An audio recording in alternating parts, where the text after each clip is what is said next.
बारक माई जय जय भो बारक माई बारक माई जय जय विठो बारक माई।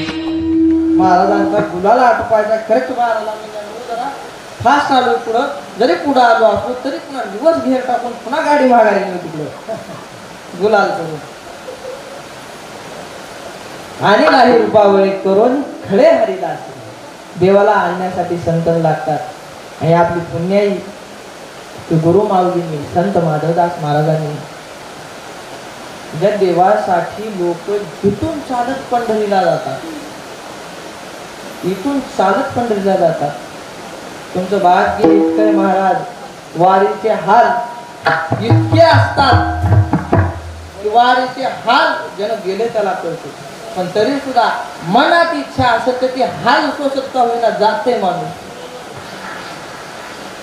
पण जर मनात नसेल काय बेजारी आहे बाबा, सारखा पाऊस सारखा चिपकून सारखं समज ओके झाली तर काहीच विषय नाही। मग ते काय सांगा तू देवाला घेऊन आले, विषय लांबला की लांब ते देवाला घेऊन आले। देवाला घेऊन आल्यानंतर त्यानंतर काही काळ उलटल्यानंतर पार्वत माय आई साहेब गुरुमाय यांचं पुण्यप्रयाण झालं। पुण्यप्रयाण झाल्यानंतर श्री संत माधवदास महाराज यांच्यावर सर्व मंदिराची ध्यान आश्रमाची जिम्मेदारी आली। जिम्मेदारी आल्यानंतर महाराजांनी सर्व कामे आटवली आणि विशेष गोपाळपूरचं जे मंदिर होतं, गोपाळपुरांचं मंदिर जरा भूकंपामुळे खिळखिळ झालं होतं, ते मंदिर महाराजांनी फक्त प्रयाण साधायचंय त्या हिशोबानं 30 दिवसात आटवून घेतलं। संतांची इच्छा झाली, कुठलंही काम फटशिऱ्या होते। आता काही लोक घर बांधतात, आता काय सांगावं तू परेशानी काय नाही। 30 दिवसामध्ये महाराजांनी सर्व आटवून घेतलं आणि ते झाल्यानंतर महाराजांनी त्यांच्या नियोजित वेळेवर भेट ठेवण्याचा निश्चय केला। भेट ठेवण्याचा निश्चय केला म्हणण्या अगोदर भेट ठेवण्याची तारीख सुद्धा निश्चित केलेली आहे बघा। संतांचा अधिकार एवढा मोठा असतो, महाराज यम जरी आला तरी त्याला थांबवतात, यम जरी आला त्याला थांबवतात नाही, जा घरला म्हणलं की तिकडं जाते त्यांना, कारण तेवढा अधिकार असतो महाराज। आणि आपल्याला यम आला, राम राम सुद्धा कोण देणार आपल्याला, जड भरत राहण्यासाठी करता राम राम म्हणण्यासाठी गेलेला माणूस दुसरं मन जास्त त्याला मना वेळ घेतलं म्हणून लगेच आपलं तसंच होते। संतांची ताकद एवढी असते म्हणून त्या संतांच्या कृपेमध्ये संतांच्या छायेमध्ये प्रमाण केला पाहिजे। महाराजांनी आपली तारीख निश्चित केली। आषाढ शुद्ध दशमीला महाराजांनी देह ठेवण्याचा निश्चय केला आणि देह ठेवण्याचा निश्चय केल्यानंतर आषाढ शुद्ध दशमीला महाराजांनी सर्वांना निरोप द्यायचा संकेत सर्वांना दिले होते, पण लोकांना कळत नाही। त्याला मग येतो म्हणलं आता माझं शेवटचं दर्शन तुम्हाला, असं म्हणल्यानंतर लोकांना कळत नाही। महाराज प्रयाण करून गेले, आपल्याला होते सहज बोलण्यामध्ये त्यांच्या मार्मिकता असते, सहज बोलणं सुद्धा इतकं लाभदायक असतं, सुखकर असतं। महाराजांनी सर्वांना निरोप दिला, सर्वांना संकेत दिला आणि त्या दिवशीची पूजा आटोपली। पूजा आटोपल्यानंतर व त्यानंतर महाराजांनी आपला देह ठेवण्याचा निश्चय केला। सर्वांनी भजन करा, सर्वांकडे आला का कसं काय पटपट वाटा गुलाल वाटा पटपट वाटा खरं विठाला विठाला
ज्या दिवशी संत महात्मे आपला देह ठेवतात पंच महाभूताला प्रारंभ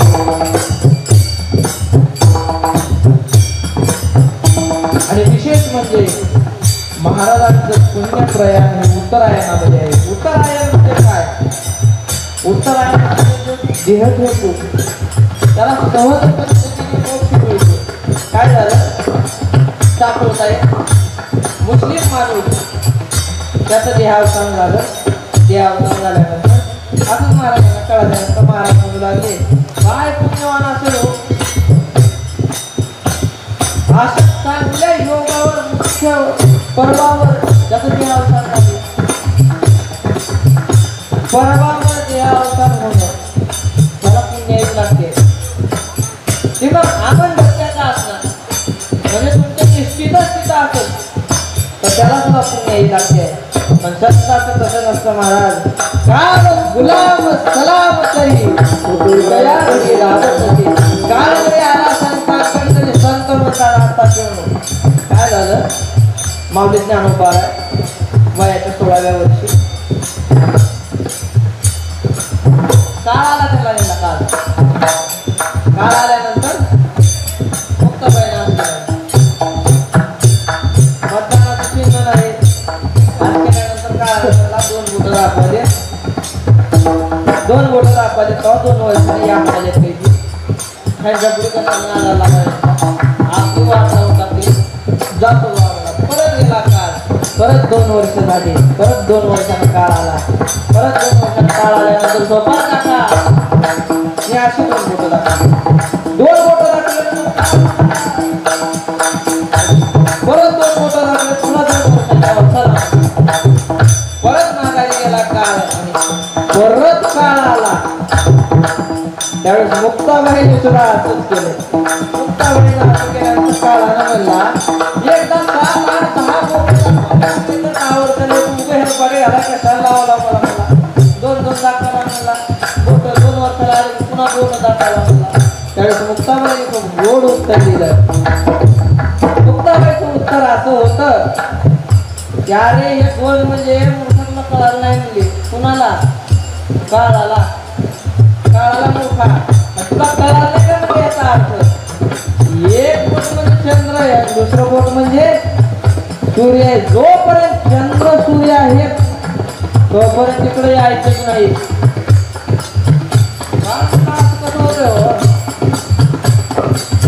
असं कसं होतंय म्हणल्यानंतर असं होत येत म्हणजे म्हणून समाधी बैसला निर्वाण बाबा बाळ चंदू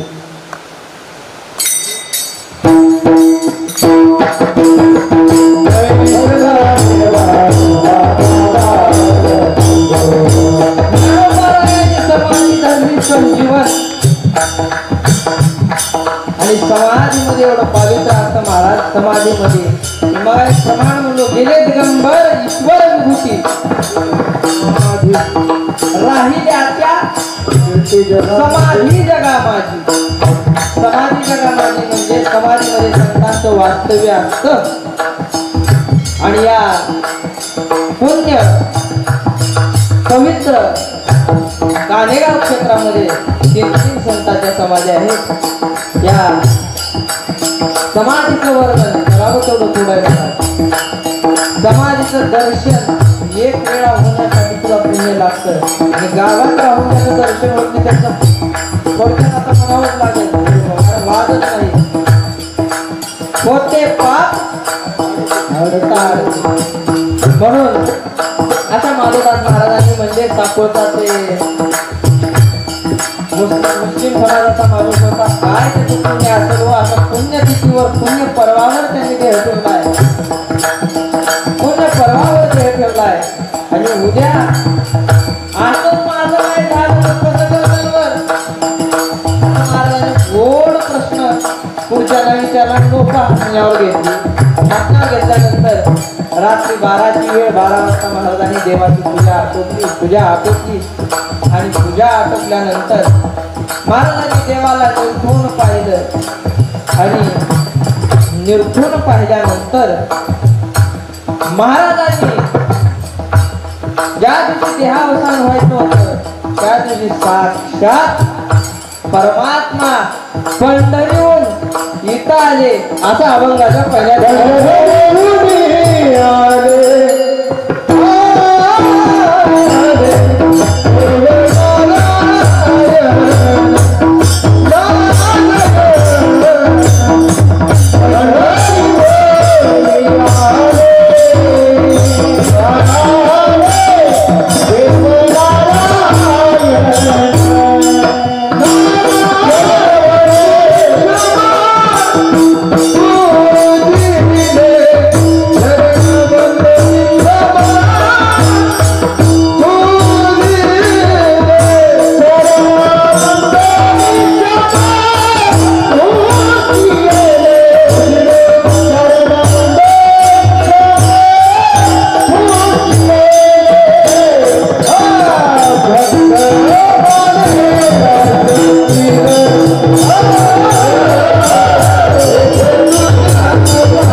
सुरू झाला. महाराजांनी देवाला म्हणलं, महाराज म्हणजे देवा तुम्ही माझ्यासाठी इकडे आला पण तुमच्यासाठी तिथं भक्त आलेत तुम्ही माझ्यासाठी दीनदुबळ्यासाठी माझ्यासाठी इथं तुम्ही इथवर येण्याचे कष्ट घेतले असं म्हणल्यानंतर देवांनी सुद्धा महाराजांना शुभ आशीर्वाद दिला आणि ठीक बरोबर पहाटे 4:20 महाराजांनी आपला देह त्या भगवान परमात्म्यामध्ये त्या दिव्य ज्योतीमध्ये त्या एकतत्वामध्ये आपली ज्योत समावून महाराज स्वधामाला निघून गेले. पुंडलिक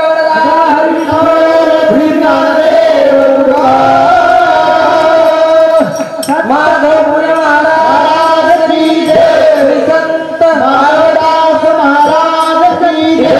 माधवदास महाराज की जय. भाई सब संत की जय. गोपाल कुमारी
अशा पद्धतीने महाराजांनी पहाटे ठीक 4:20 आपली पुण्यप्रयाणाची प्रक्रिया क्रिया महाराजांनी साधली आणि पुण्यप्रयाण होणं वेगळं आणि होण्याआधी लिखित असणं वेगळं. पुण्यप्रयाणाचा वेळ काळ दिवस सर्व ठरलेलं होतं. संतांची ही अलौकिक शक्ती असते. महाराजांनी पुण्यप्रयाण कधी केलं ते अभंगाच्या 3य चरणात सांगतात. औषध शुद्ध दसवी वाहे तुलसे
संत माधवदास महाराज आणि देवांचा संवाद झाला.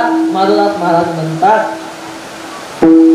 माधवदास महाराज स्वतः म्हणतात की देवा तुझ्यासाठी तिथं भक्त आले. भक्त काय थोडे येतात का महाराज? का काढले सांगितले, वाळवंटापासोनी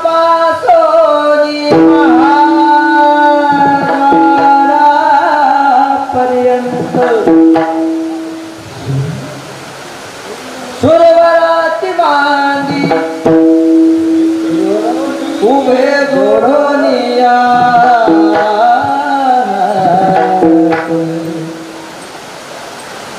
खूप संत तिथं जमा झाले. देवा सगळं सुख सोडून तुम्ही माझ्यासाठी आलात, मध दुबळ्यासाठी येथे आलात असं माधवदास महाराज म्हणतात. आषाढ शुद्ध दशमी वाहे तुळशी पान आणि केले समाधान माधवाचे.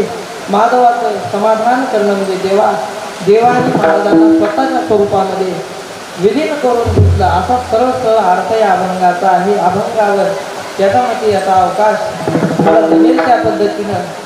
चरित्राचा काही मी अभ्यास केलेला नाही, सर्वांना माहिती आहे, तेवढा काही मी विद्वानही नाही. सर्वांच्या प्रेमातून गुरुमाऊली, लेखमाता, सर्व समस्त परिवार यांच्या वतीने माझ्याकडे सेवा आलेली आहे. आणि महाराजांच्या सेवेची पूर्तता सुद्धा त्यांनी केलेली आहे. आपण शेवटाकडे पाऊस वाढलं मला. कीर्तन आता किती वेळ करायचे? आता श्रोत्यांच्या मनावर आहे. मी श्रोत्यांना ताण देणारा माणूस नाही, स्वतः मला ताण येते. किती वेळ करायचे? बस झालं का?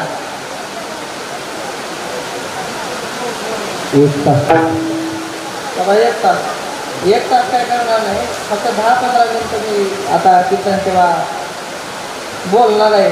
15 मिनिटं बोलून कीर्तन सेवेला आटोक्त घेणार आहे.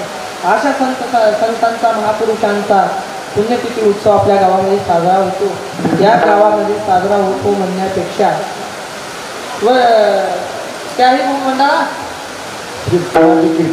माझी कीर्ती म्हणजे इथं साजरा होतो असं नाही. यांचा सोहळा वैकुंठात सुद्धा साजरा होतो असं जगद्गुरु तुकोबाराय म्हणतात. आणि विशेष सांगायचं म्हणलं तर महाराज मोठी शोकाची गोष्ट आहे. कुणी आपल्या आई वडिलांची पुण्यतिथी करायला का सध्या करणार गेले, काय करणार गेले आम्हाला प्रश्न आहे. आता जास्तीने जास्तीला विचारा, यावर चर्चा करायचा काही विषय नाही. पण महाराजांची पुण्यतिथी आपण सर्वजण का करतो त्याचं उत्तर कुणाला आतापर्यंत मिळाले का? महाराजांची पुण्यतिथी किती की पाऊस टायमावर सरळ सुख उत्तर सांगतो. महाराजांची पुण्यतिथी केली की सुख टायमावर, महाराजांची पुण्यतिथी केली की शेतीतला माल टायमावर भरपूर, महाराजांची पुण्यतिथी केली काय सांगू आहे, महाराजांची पुण्यतिथी केली की योग्य जी वस्तू ज्याला पाहिजे ती मिळतेच बघा. कारण संताचं भांडार काय कमी आहे का? भरले अनंत भांडार. ज्याला जे पाहिजे, ज्याला जी इच्छा आहे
ज्याला जे पाहिजे ते मिळू शकतं. कारण संतांमध्ये अलौकिक शक्ती असते. संताचं पुण्य स्मरण का करायचं याची काही कारण आपण या कारणाचा विचार करून आपल्याला थांबायचं आहे. कारण माणसाला कळालं पाहिजे करायचं कशा. माणसं जगतात कशा काय आतापर्यंत कुणालाच कळालं नाही. तुम्ही मला सांगा माणूस जगतो कशासाठी हो? कशासाठी जगतो माणूस? प्रश्न साधाच आहे पण अवघड आहे बघा. माणसानं जगायचं कशासाठी? काय आहे का त्याला उत्तर? माणसानं जगायचं कशासाठी? उत्तर नाही महाराज.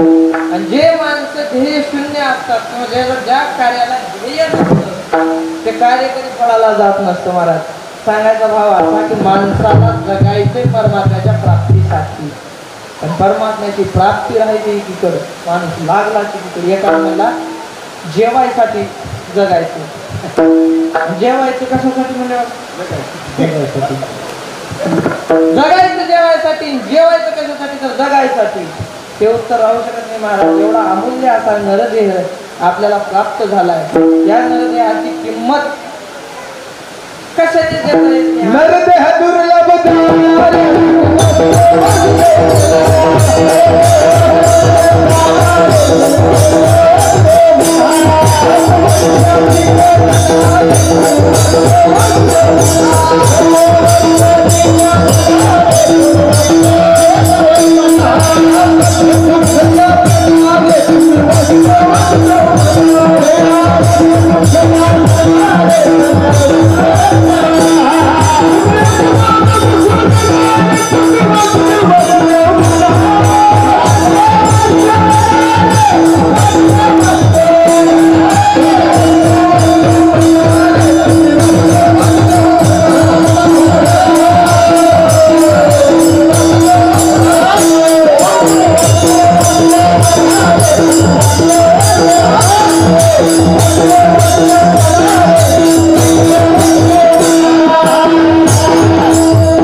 जगायचं कशासाठी? खूप गोड उत्तर आहे. कशासाठी जगायचं? वासुदेव वासुदेव म्हणायसाठी जगायचं. जगायचं कशासाठी? किती दिवस जगायचं? 100 वर्ष जगायचं. पण 100 वर्षात करायचं काय? वासुदेव वासुदेव म्हणा. आज आयुष्य मानव दिवस कसं घडली अर्धरात्र काय मध्ये बालक रोग काय उरले बघा. आता यावर बोलण्यापेक्षा माणसाला जगते ते जगतेला कळावं. माणसाला आयुष्य दिले देवानं भजनासाठी, अशा संतांचं पुण्यस्मरण करण्यासाठी. म्हणून या संतांचं पुण्यस्मरण होत आला.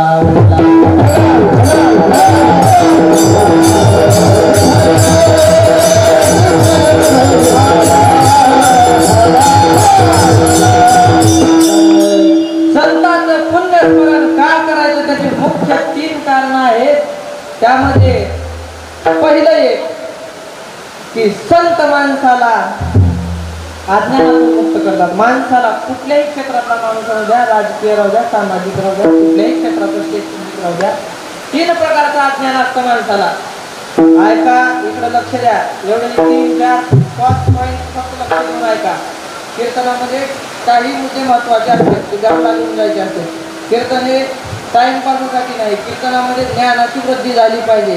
माणसा पडला पाहिजे का नाही? माणसं द्यायचे हे कीर्तन सत्य चालू, तसं नाही, माणसामध्ये फरक पडला पाहिजे. आहे का? 3 प्रकारचं अज्ञान असतं माणसाला. पहिलं, माणसाला जीवाचं अज्ञान असतं, माणसाला जगन्नाथाचं अज्ञान असतं आणि माणसाला धर्माचं अज्ञान असतं. 3 प्रकारचं अज्ञान. पहिलं अज्ञान माणसाला जीवाचं अज्ञान. तुम्ही सगळे ज्ञात आहेत, आता ह्याच्यावर काही बोलणं नाही, सर्वांना माहित आहे. जीवाचं अज्ञान कशाला म्हणायचं माहित आहे की? हा म्हणा माहित आहे. जीवाचं अज्ञान, देवाचं अज्ञान आणि जगाचं अज्ञान. 3 अज्ञान. माणसाला जग कसं आहे माहित नाही, संत ठाऊक करून देतात जग कसं आहे. माणसाला जीव कसा आहे माहित नाही, संत ठाऊक करून देतात जीव कसा आहे. माणसाला देव कसा आहे माहित नाही, देव संत ठाऊक करून देतात. म्हणून अशा संतांचं पुण्यस्मरण